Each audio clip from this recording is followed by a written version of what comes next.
What's good? My name is Vynce and Jade. And I'm Jade Robinson.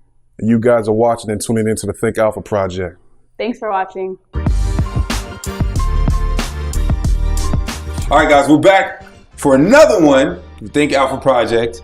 And we're with our folks, good old people. We've got Vynce, and then we've got Jade. Hi. Hi. It's okay. Don't be nervous. Don't be nervous. No, but I appreciate, because you guys drove all the way here. You guys took a trip to get here. Yeah.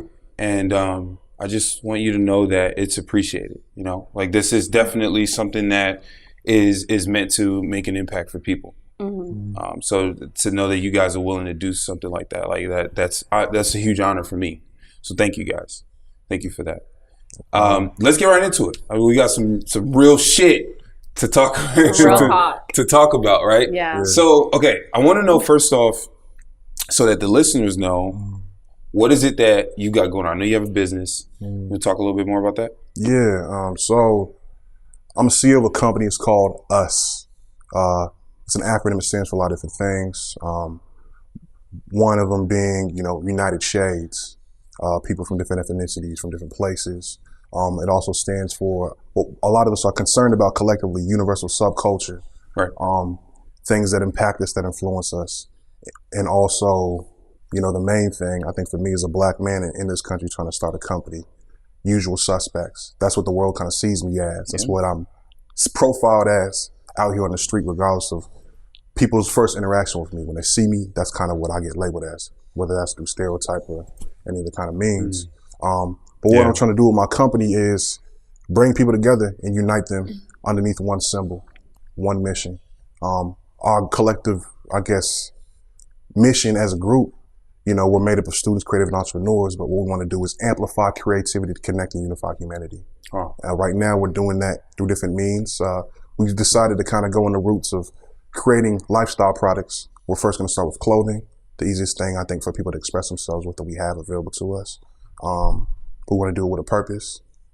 So that's one thing that we're putting a lot of energy and time into, but we also want to do media. We want to do content that we call counter content that kind of goes against the norms of what already exists out here, that can kind of charge people up and give them something to look at that they can walk away with a deeper meaning. And that could be from somebody that they know or there's somebody they already look up to. Right. That's our ultimate goal with doing that kind of media. But also we want to provide experiences, events with a purpose. Everything that we're trying to do is related to some kind of social entrepreneurship venture. So anything that we make money from, we want to kind of give it back to those people who represent what us is about. Right. People that want to make change, create history. Yeah. Wow. Thank you for sharing that, man. Now you mentioned that you're in school. You just kind of mentioned that what you talked about. So I know you guys are, so are y'all like the same majors, the same class? We met actually 2 years ago. Yeah, 2 years ago. Yeah, so we met 2 years ago, and it was social contemporary issues in our Black Studies class. I'm a Black Studies major. I believe you're a Black Studies major, right? Yeah. So we actually had. What you don't know his major? I mean, because he's more like in the business side. But we met in that class. We had a project together. In that class, our teacher had us go around to 2 different cities and kind of just analyze the differences in between those cities. And it was really interesting. If anybody watching, or if San Diego, San Diego's like made up of a whole bunch of different cities. A lot of people don't realize that. Different like neighborhoods, or different neighborhoods, but they have their own environments too. Yeah, so like completely different vibe. Completely different. Like it's crazy. So we did that, and it was really interesting to see the differences from like literally like you're just driving 15 minutes to a different city, right?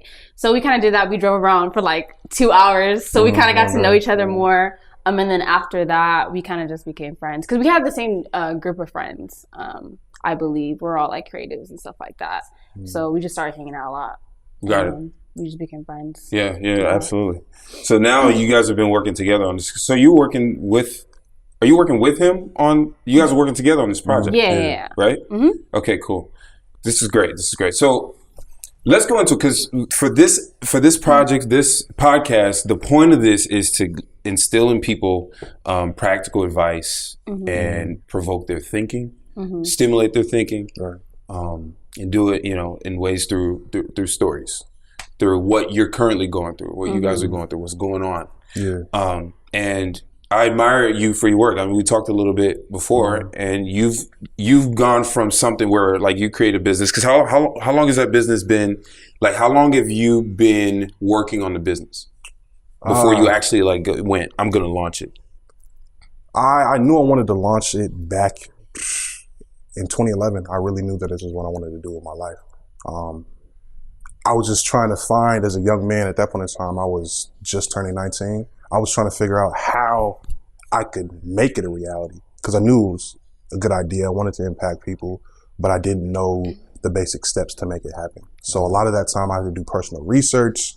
At that time I lived in Atlanta and going to school out there. I went to Morehouse College and I was going there. So I was trying to figure out, how could I make this work in Morehouse? Would this be the best place, an environment to launch it?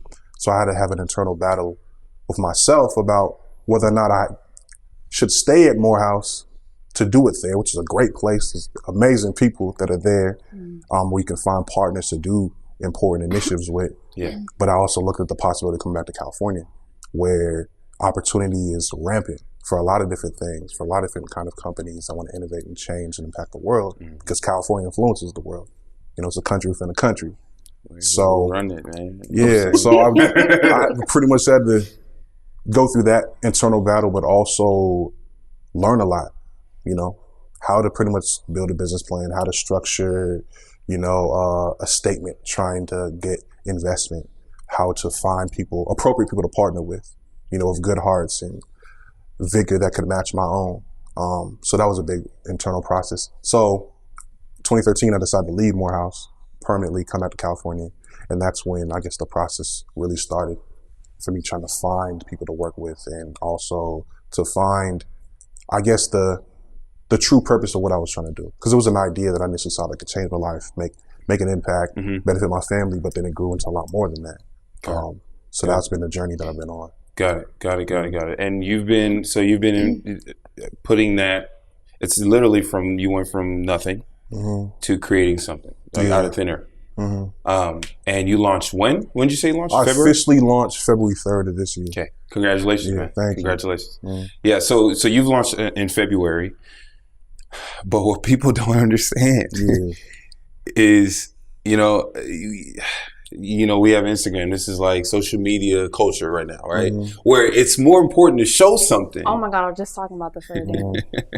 Right. It's more important to show something than to really be about it, right? So I'd rather go broke trying to buy a nice car so I can look a certain way than doing what it takes to actually be what that looks like. You know what I'm saying?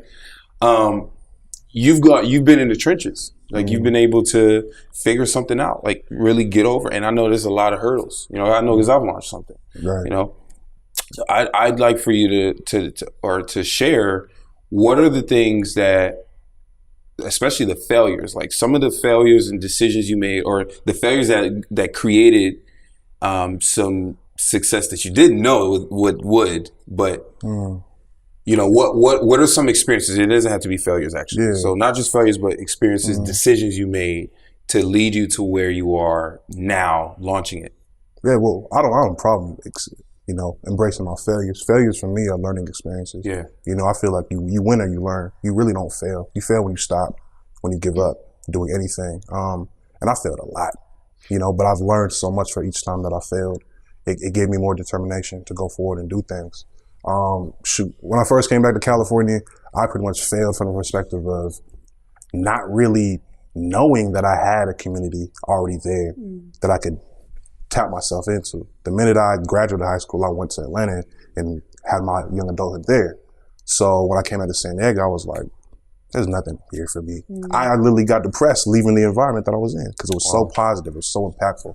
I saw people that looked like myself for the first time excelling on every single social ladder and social level. I built a network out there that I was pretty much discarding and leaving alone. So I didn't think I had the tools in the city I grew up in pretty much to, you know, activate, you know, my possibility. Yeah. And I got it all there. You know, it was one of the things that I was blessed with, you know, in the struggle of trying to find that, you know, because the first thing I did was talk to people about what I wanted to do. My professors, anybody that looked like me, anybody that seemed to have some kind of inclination or that was doing something positive. And that was a process that went on for 2.5 years. Then I was lucky enough, I found somebody on our campus where I met Jade. His name's Jeffrey McKinney. And when I met Jeff, he was the president or one of the co-presidents of the Black Student Union on campus at the time. So when I met him and I told him what I wanted to do, he was like, oh, I got somebody that I want you to meet. It was his good friend, Ronnie. His name's Ronald Williams, who's a CEO as well back in our city with his company called Express. And, you know, meeting Ronnie kind of changed everything because it opened up the floodgates to all of the young people like myself who were trying to do positive things, whether they had nonprofits, their own businesses, they were doing freelance work that was either along the lines of creativity, expression, impact within those specific fields. So that pretty much gave me life and let me know I can succeed and I can make an impact here in this city. I don't even have to go up the coast to do that, you know, up to LA or up to San Francisco, places where I used to live at, you know, and didn't really have roots established anymore. So me not giving up in that search and staying very focused towards that was one of the benefits of me, I guess, learning from my failure. You know, all it meant is I just didn't talk to the right person, or I need to stop looking in this kind of environment. Maybe I need to transition my energy and put it over here. Another thing that I had to do was talk to a lot of different professors as well. I didn't know anything about the community college system. You know, when I got to California and San Diego, my eyes were always on going to Morehouse since 8th grade. So when I came back here, I was blessed enough to be dropped into the best community college system in the country, you know, not even knowing that. So the teachers that we had were top notch, and a lot of our professors within the Black Studies programs, you know, after I met Jeff, I kind of just immersed myself in Black Studies. Okay. The teachers that we have are phenomenal. Mm-hmm. They're on par with professors I had at Morehouse. Right. Unbelievable. Never would have thought. And a lot of things that they do and that they're attached to, after I kind of built enough trust and proved to them that I was serious about what I was doing, they opened up doors for me that I couldn't believe, to be a part of nonprofits, you know, funded and started by Stedman Graham, you know, who's connected to Oprah, to being led and introduced to different people's families in San Diego, like the Morrow family. And pretty much the Morrow family, Cheryl and Willie Morrow. Willie Morrow was a gentleman who created the terminology used with products, you know, that our people use all the time. Activator, moisturizer. And he's from San Diego, grew up there, born and bred and raised. So meeting people like that, getting to interact with them, being able to talk about what I wanted to do, getting advice, then also getting assistance in certain type of things that I want to do from those kind of people. You know, if I never stopped believing in what I wanted to do and knew the purpose and the meaning behind it, you know, I would have gave up. I would have failed at that point in time. But all I did was learn from that consistently. Other failures, speaking to family, trying to get support from family, probably the main thing. I think a lot of Black people or ethnic people deal with, you know, with some of the pursuits, just because of the structure of how we grew up in this country. A lot of us, we don't get the kind of support that other family groups do. Dealing with that kind of reality definitely was disheartening, but at the same time, I was lucky enough to get pointed in the right direction. Because if I can get across to my father or my mother, I would transition to their friends, you know? Absolutely. I was desperate, you know, in a good way. But talking with some of them helped me see the worth in my idea. I think a lot of people want support from their family, you know, especially the people that raise them, that nurture them, that give them the initial, I guess, rules to the game that we call life. So when you don't get that, some people will sacrifice a lot for it. I'm that kind of person. I need it, you know, or I can't have vigor or purpose in what I'm doing because I don't really do things for myself. I do things for other people. Oh, that's awesome. You know, at all times. Because if I'm doing it, someone's going to see me do it, you know, or learn about it, because that's how connected we are in the world, you know. So that's what I always want to try to get across with the things that I'm doing. Yeah, I was when you talked about like support from family, that's so crazy. It's because I always say this is family is probably one of the the worst people you could share. If it's like non-traditional, if it's a non-traditional idea, definitely. Family right away is one of the worst people you could probably share things with, because in their interest in keeping you safe. Because that's what I truly believe, that your family, like my mom, dad, you know, if I have older siblings, Yeah. they give you advice, say things because through their lens, but to keep you safe. Yeah, that's so whatever they say though, it's like they just don't want you to get. I always say they don't want you to get gypped, or they don't want you to get bamboozled into something, or they don't see the end of that road, and they're not going to. So they would rather you go through traditional routes, and that happened to me.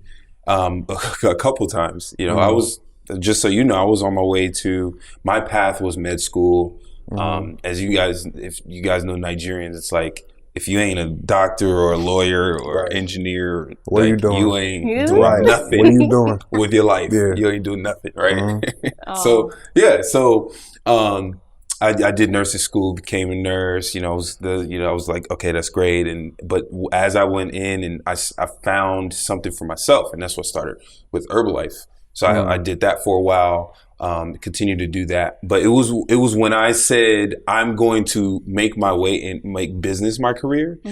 That's when I started to realize, family, they love you, but man, it's not the best idea to tell them. Like, so I had to get to the point where I was making enough money to pay like my parents' bills at times. Like I had to cover my dad for stuff, and my mom as well.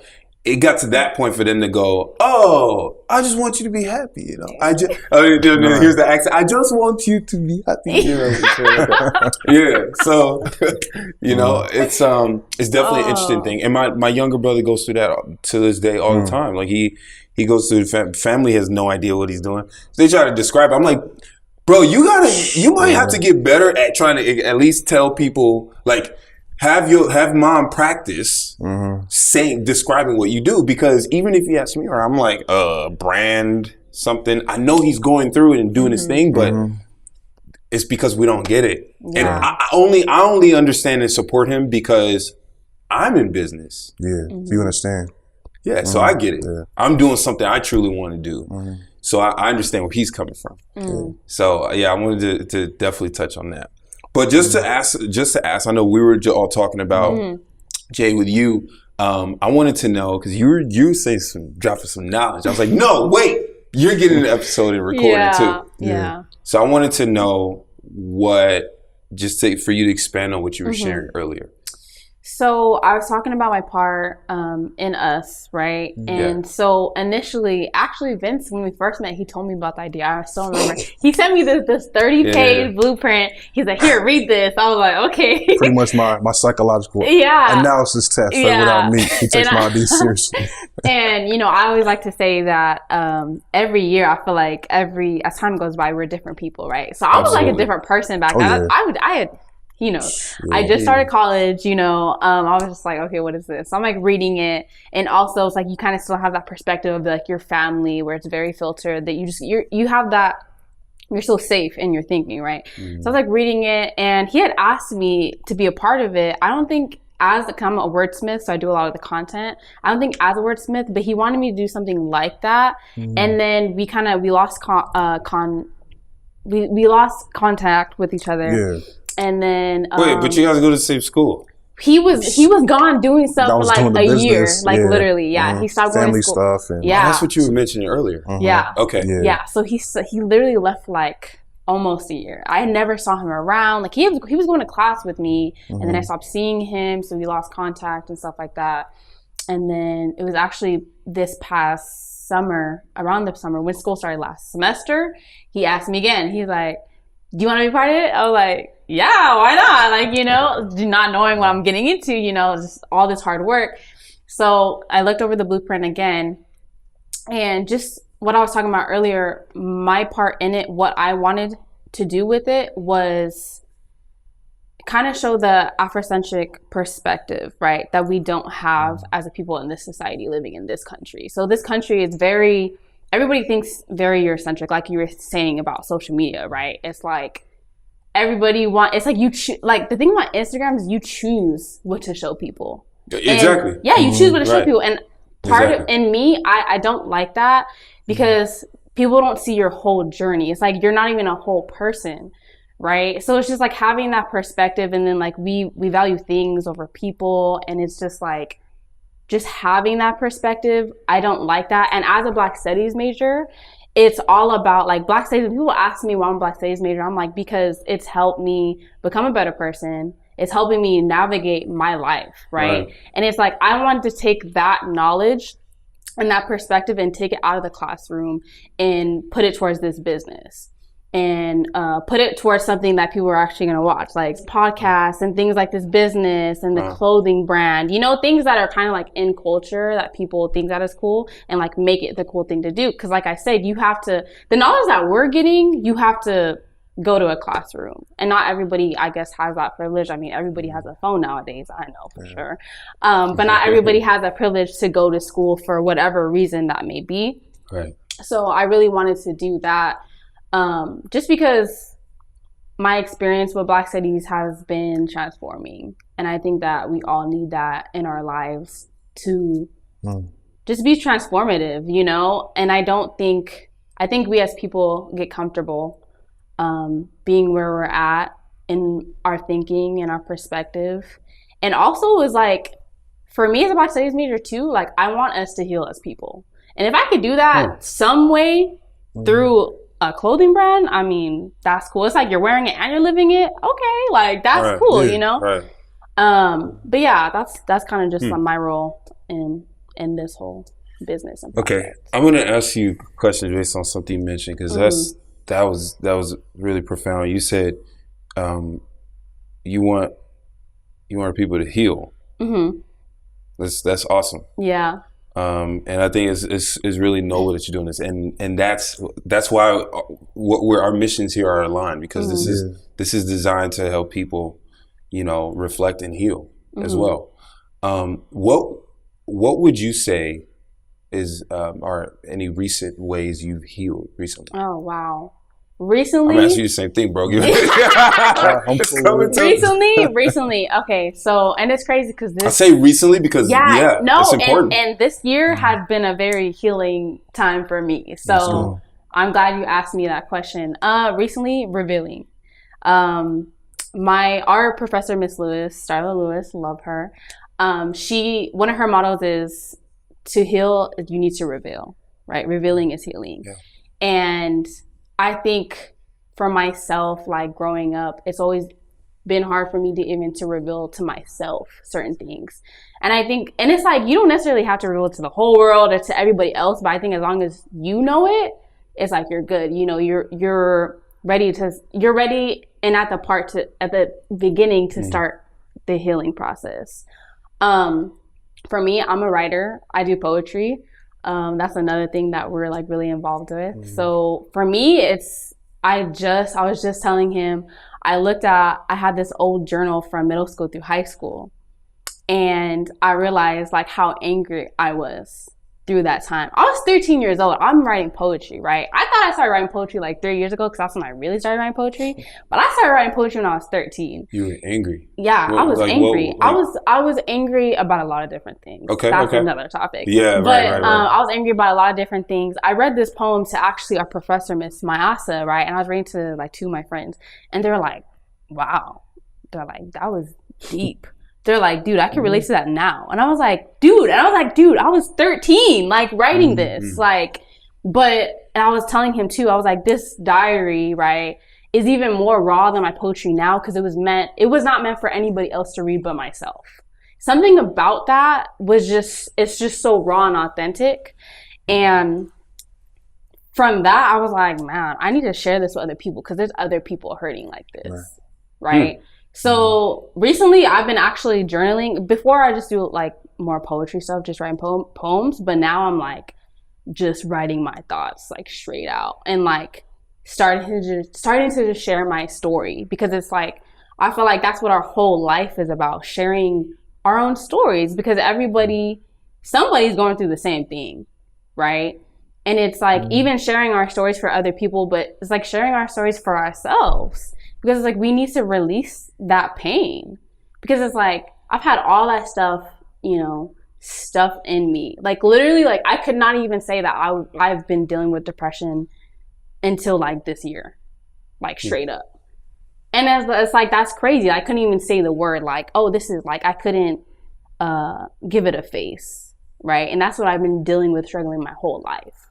And it's like, there's people out there doing that too. Right. Like, wow, like that's some deep stuff, you know? So it's just like revealing to my own self. Like, that's hard though. That's some hard work. Yeah. Because actually admitting that this is right? something that has hurt me and in this way. Exactly. Yeah, absolutely. It's the first step, and it's hard, but I think that's the one thing we really need to start doing as a collective and as a people, to like start, once we like deal with our own stuff, then we can deal with the bigger problem. That's what I always say. Absolutely. So, yeah. Wow. Okay. That's good. Yeah. So admitting that you have an issue is the first step. Yeah. Admitting that you have a problem. Yeah. Yeah. It's the first step to solving the problem. I know, right? Right. Oh, that's so that's really, really key. And you're right. I think that a lot of, I think especially in the Black community, you hear, when we talk about Black community, you hear words like anger, right? It's a picture that just popped up in my mind was Killmonger in Black Panther, for example. Like that, like his rage is like that's become, and even for folks who aren't Black, that's kind of like one of the associations of the Black community. Like it's associated with anger and rage. And I believe that all that is unaddressed hurt. Exactly. It's just hurt that anybody can go through it, but there's hurt that happens to you specifically, but then there's some hurt that might come from a collective. It's a collective hurt, right? At the same time. So that's a whole nother conversation. But the point, I guess, of what I'm trying to make is that, usually things like that happen because there's not enough of a revealing, is like you said, of the matter itself. Like calling it what it is. This is what it is. This is how I really feel, that vulnerability. And then it's like, okay, what do I do from here? You know, so kudos to you for that. Yeah. But also the thing is too, with the Black community as well, because there's layers to this shit, right? The Black community as well, there's not an address of mental health. Let's just say that. No. So therapy? Right. No. You doing therapy? Right. So it's like, what happens when my own father is telling me, oh, there's nothing wrong with you, you know? Because my dad has told me that. There's nothing wrong with you, right? And it's like, when that's not even being addressed by our own community, our own family, it's like, that's, like I said, there's another layer. There's layers to that. With different communities. Cultural. It's cultural. And it's not only our culture. There's a lot of culture. It's even worse sometimes. Yeah, absolutely. But yeah, I want to absolutely. Yeah. Wow, this is great. So yeah, my man. So what about you? Like, what in what ways have you healed most recently? Most or improved yourself? Yeah. Definitely just having conversations with people that needed to happen. Whether it be an ex that, you know, you've always had a connection with or didn't connect with them appropriately due to being away from them long distance, and just having the conversation that you always should have had with them. Whether it be with my father, I'm named after, and have been, I guess, the fourth Vincent to come along, and being very privy to a lot of the things that Vincents before me have done. They've been very successful, but somehow they neglected their family. They neglected their tree. And me seeing how my father's actions have affected me and my brothers, and knowing that I'm kind of on a path to potentially be looked at as becoming successful like he was in a certain regard, and dealing with that hurt and trying to talk to him about his flaws, unfortunately, due to his parenting, so that I can make sure that I don't follow in the same footsteps. So wait, I gotta interrupt you because I gotta ask you, when you say the things that, or the actions or the inactions, right, that he made, what would you say? What are they? Or maybe one or one two, of them. Yeah, I think that affected you. That affected me and my brothers really was just his expectations. I think it's great for every parent to have an expectation for their child, but if you have some kind of expectation, you need to be able to give them guidance on how to achieve that, to show them the path, not just to give them a blanket statement and to never show them how to do something and then expect for them to get there. I think that's very difficult in the way that you show, I guess, gratitude and also, I guess, discipline for us not being able to achieve those things, that's a very, I guess, daunting and very pressure-filled type of expectation that you want us to meet. I pretty much watched that happen to my brothers my whole entire life. They're both 8 years older than 12 years older than me, but at the same time, the things that I knew were going on, even though I was younger and really couldn't comprehend, once I learned about them, the things that they were going through, what my father expected from them, whether it's to go to Yale, Harvard, and Princeton, but then to never go there yourself and then expect us to somehow get there on that path without any kind of guidance or pointing us in the right direction or showing us how we need to study or putting us in the appropriate programs, just expecting us to figure it out. But that's the kind of pressure that he went through as a young man from my grandfather who I never got a chance to meet. So he did what he knew to do. Right. Just putting extreme amounts of pressure and then expecting that you to figure out how to do that. You know, I kind of do that upon myself now. It's weird how it benefits me now, but I was really lucky on how, you know, I think it's pretty ironic. This is awesome. Right? I think it's really ironic how me being at the bottom of the totem pole, I got to just watch and survey so much in that regard. So I learned the flaws that my father made just so I could be comfortable with myself, understanding how my family functioned. Because I was lucky enough to go into a lot of different households, a lot of different ethnic households, a lot of different people. And I saw the family unit function so differently. We were fortunate enough too to have a little bit more than the people.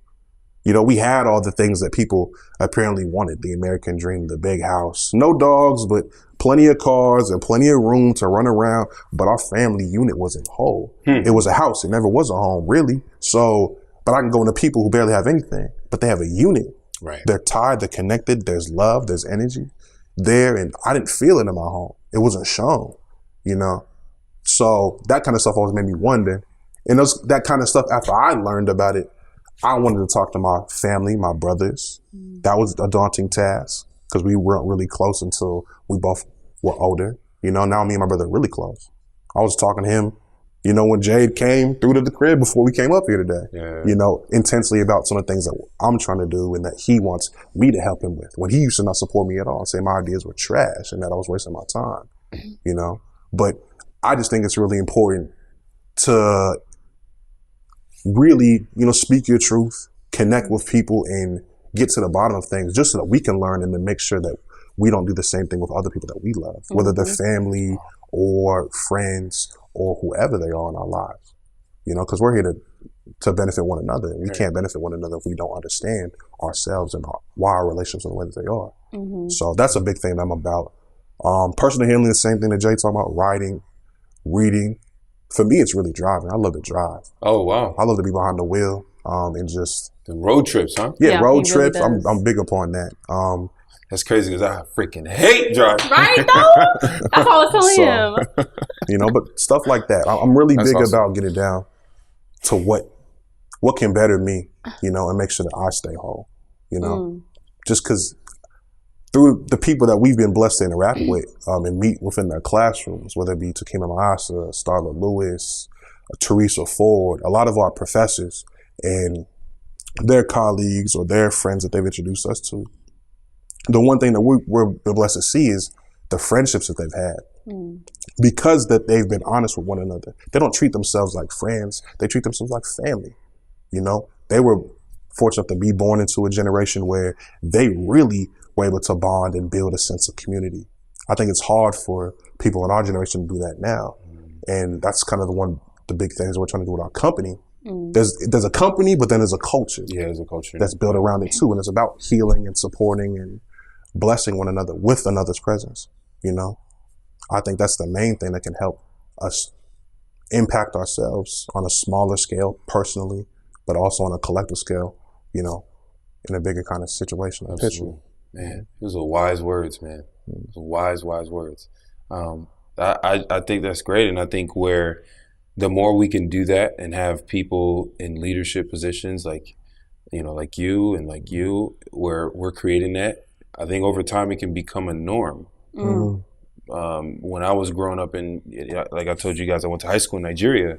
And one of the biggest things, the differences I see between living there and here is the concept of community. And they still got it there. I mean, who knows how long that'll last, but all I'm saying is, you know, you go to the village, for example, like the village is where, let's just, for example, everybody goes back you know, you're in the city most of the year, but when it's holidays, everyone comes back, you know, and that's a thing. And I just remember in New Year's, you know, I'd walk around in the village and all the houses there, I can go in. Nigeria is interesting, so I don't know much about it now, but but I could go in there and then, you know, they have a plate. You know, plate of, you know, some food. Wow. And I'm eating, and I was like, oh, wait, so I could just go over there too? I was like, so I was like, oh, yeah. So I was like, oh, hey guys, hey guys. I was like, yeah, you have a plate, you know, but that power of community where, you know, where they say it takes a village to raise a child. Right? Yeah, that power, community definitely has power to it. So I think that's really key. And what you just said about having uncomfortable conversations. You got it. And for those who are listening and watching, like, that's so key. I think someone said this. I don't remember who, but there was a quote. It said, you know, your success is greatly tied to the amount of uncomfortable conversations you're willing to have on a daily basis. Because that is what holds us back, you know? Yeah. Like, right? No, definitely. Like, and I'm thinking a lot about what you just said and what you just said, right? But I think it's even, let's have a conversation about, that's not entirely true that we don't have that community in the Black, That's within true. the Black Yeah, community. yeah. Because you know what I think when you said, oh, they had a plate for you, right, when you go there. What about like the extended family when you go over to your friend's house who's Black and their mama is like, oh, And you then want something to eat? that's true. Okay. Yeah, you're right. You You're know, right. and you have that, and it's the same thing. And I think as we as Black people, we really have to go back to the past, right, Sankofa, go back to the past and learn from that, so we can move on for our future, right? But realize like a lot of things are really like, we've been doing this for years. You know, it's in our genes, right? And then the fact of the uncomfortable conversations, man, I mean, it's like having that uncomfortable conversation with your family, you know, your parents. I'm sure they don't want to do that with you. You don't want to do it with them. So I don't The resistance is strong. you know, I don't want to. Yeah, I don't want to talk about this. But it's like everything is so connected, because it's like even what he was saying. Because I think you made me think about my dad. My dad's the same way, but my aunt, thank God, who's like really close to my dad, right? She tells me, she's like, your dad is only doing what he knows from his father. That's it. So they can only do so much of what they know. But until you say like, here, let's have an uncomfortable conversation. This does not work for me. It's not working for you. It's not working for us in our relationship. Let's learn something new together. Wow. You know, like seriously, like, and I had to do that with my dad. I was like, Dad, look, I don't like when you yell at me. Like, you know, like you can't do it. I don't receive things that way. You know, you have to tell people, it's like, you got to tell people how to treat you. Like what Miss Lewis always tells us, right? And I think that it's just like I said, we get comfortable. We we need to be uncomfortable. Yeah. For real. Yeah, man. For real. It's so important. It's so key. Yeah, I even had to go through that with my dad and my mom as well. My dad definitely was one to help any way he could with providing resources for the expectation he had. And I wouldn't say, I know what you're talking about, because I think my dad was smart in a way where he was very tactful with his words. And I see a lot of parents, what they do, especially in Nigerian culture too. A lot of parents, they'll just make the demands, and not really provide anything, like you said. My dad went out of his way as much as he could to maybe bring people into the mix, into the conversation, to support me. If he didn't know, he could at least try to find somebody who could lead me in the right direction, or ask around or something, you know. And but I did have to have a uncomfortable conversation, because there was a point in time for me where it held me back in business, because there's something my dad did out of love for me. He did it out of love for me, but I took it personally. I took it a certain way, right? And I was in Nigeria at a bus stop. And at the bus stop, he calls me, because he did give me a cell phone. And I had taken my SATs in Nigeria. So I took my SATs, but on the majors there, I put engineering, because I was really good. I'm still really good at math and physics. Like those are my like strengths. Right. I'm also good at biology and all that stuff, but like what I have fun with is physics, math, you know? So I wrote engineering, and I wrote like, majors where they ask you for your 3 majors. Mm-hmm. So I wrote that stuff. And so I think he got it in the mail. He called me. So we had a conversation. But what he did is he persuaded me to take the healthcare medicine route. Because he was afraid. He just wanted to put his son in the best position. That's all. Right. That's all he wanted to do. Mm-hmm. But I took it as, well, I guess my opinion doesn't really matter. I guess that's just, I guess whatever. Okay, Dad, like whatever you want, And what I realized is later on down the road, I became a yes man. I became a yes man to especially people who I consider authority, aka my dad, right? Mm-hmm. So people that I look up to, I've become a yes man. It's like I wouldn't speak up for myself. I wouldn't stand up for myself or the things that I think are important to me. Right. And that affected me a lot, man. Like even in business, if I need to make a decision and I have a group of people, it's like, I'm like, what do y'all think? And if you're a leader and you're leading a group, you can't sit here and be like, you can be what do y'all think, but you need to make a decision. Yeah. Right. And I had an inability to make decisions that I could trust myself to make decisions. But it wasn't until I called my dad and had that conversation that it came to my awareness, and it out of nowhere, y'all, like tears flowing down my face. My dad was like, "Are you okay? Like what's wrong?" He's like, "Dad, just don't worry about it. Just know I love you. It's been great." Yeah. Yeah, man. It's just I share the story because of that. It's when you have those conversations, it opens up your life in new ways. Yeah, you release a lot of pent up tension. I think we'll always be quoting Miss Lewis because she's like my grandmother never had. That's awesome. Like, but when people cry, whether they're sobbing or they're wailing, they're releasing something deep within themselves that's been pent up. That vibration, when it comes out, it's very releasing. So you feel a lot calmer, you feel a lot better. I've had moments through my business. Shoot, I catch myself crying, thinking about a lot of stuff. Yeah. How blessed I am to be in this position. Me finally taking that opportunity and all the years of time being spent. I'm seeing it finally pay off. And I wondered for the longest time whether it's going to pay off or not. People I used to work with in the past that have passed away, that the last things I ever said to them was that, yo, I'm going to be ready so we can come back and do this. Stuff like that, and for me to wonder, because of the blessings that I'm seeing in front of myself now, I wonder if these people are looking down, whether it be family that's passed away that believe in my idea when the rest of the family didn't, whether, my friend at that point in time, everything that he gave me, his time, his energy, and his true belief, because I saw him making changes and strides in the environments that we were in and things that they're doing. That stuff means everything to me. So, I got to look up and kind of wonder if he's looking out for me up there for some of the stuff that I'm doing. I think that that's the most healing thing that we can do, is just to release. It doesn't matter if we're crying, if we're, kind of just expressing ourselves. Our collective friend, Ronald Williams, with his company, he always says, the motto of Black Expression expresses, if you feel it, express it. Release it, get it out. I think it's the most important thing for anybody to do, Yeah, man. This is a really good conversation. This is really good, man. This is really good. It's kind of stuff we talk about like at school with our professors. Like literally with our professors, like, but they get deeper. Like they get way deeper. And it's just like, oh my God, I got to think about this now. Yeah. But you take this into your other relationships. Like, because I think we don't realize what our family gives us with your parent, right? With your dad, right? You take that into your other relationships.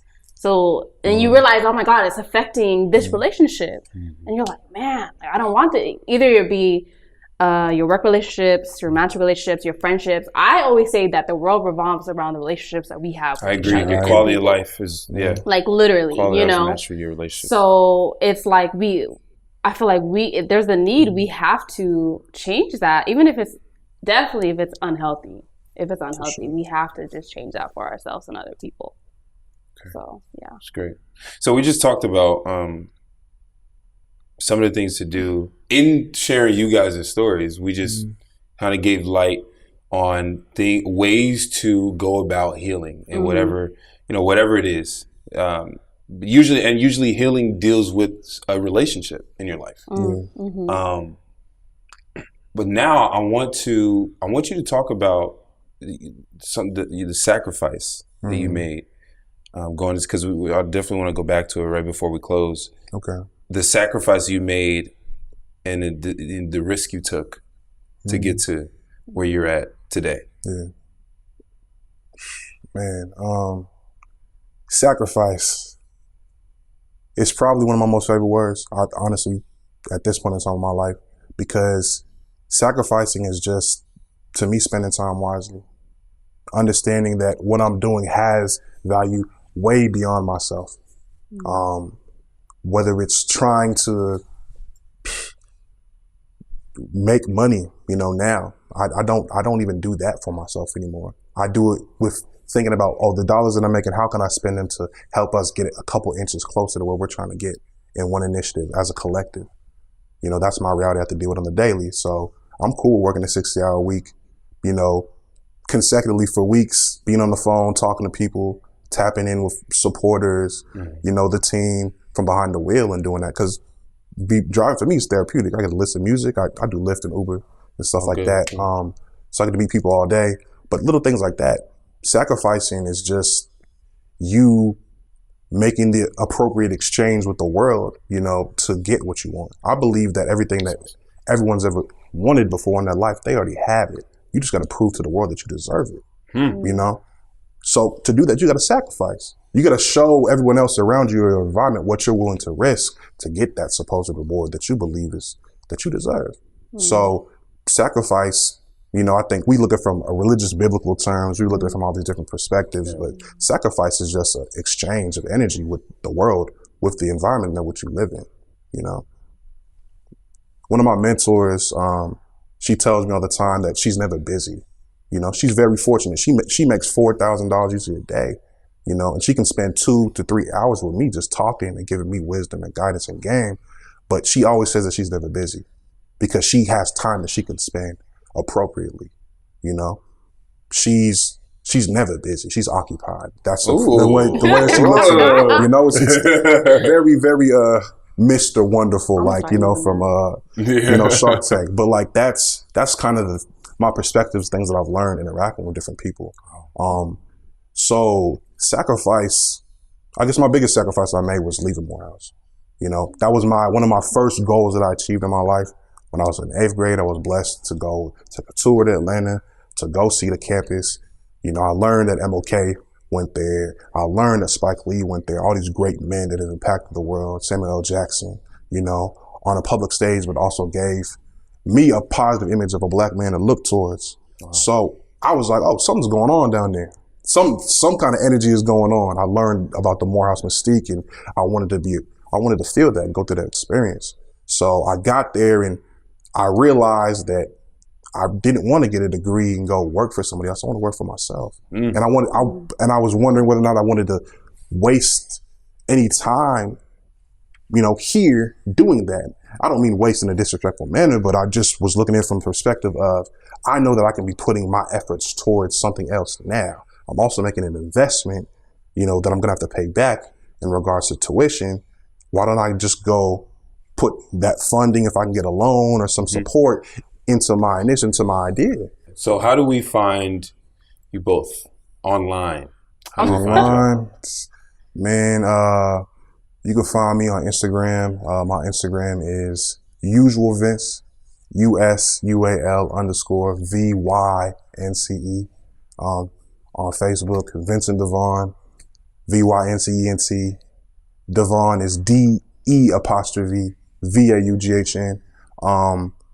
The company that we're both a part of, Us. The website is www.uson.earth. Okay. Yeah. .earth. .earth. Us on Earth. .earth. Oh wow! I didn't even know that was a thing. Yeah.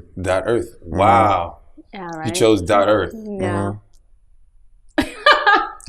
Well played. Yeah, well played. dope, right? Yeah. Very.